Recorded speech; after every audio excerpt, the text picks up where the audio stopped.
नवरंगपुर जिला डाबुगा थाना अधीन केरणी ग्राम में कौन कारण तीनोटी धान गदारे निया लगी। धान गदागुड़िक केरणी ग्राम संसार बिंधाणी और मानसिंह बिंधाणी बोली सूचना मिली। निया लग्या परे अग्निशम बाहिनी को फोन करथिले ग्रामवासी माने। अग्निशम बाहिनी गाड़ी पहुंचा पर निया को आयत्त कर ग्रामवासी सहित अग्निशम बाहिनी कर्मचारी माने निया लिभाइबारे साहाय्य करछन्ती। एही दुई चाषीकर प्रायतः समस्त फसल प्राय 1 लाख टंकार अधिक हो बोली एवं निया लगी समस्त नष्ट हो जाइछि। चाषी भाई मान सरकार साहाय्य एकमात्र साहभरसा। वर्तमान धान अमल जो चाषी भाई माने मध्य सतर्कता अवलंबन करिया निहाती आवश्यक।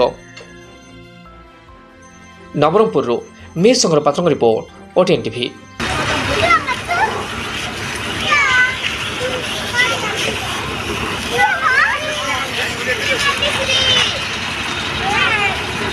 नवरंगपुर मीर शंकर पात्र रिपोर्ट ओटीएन टीवी।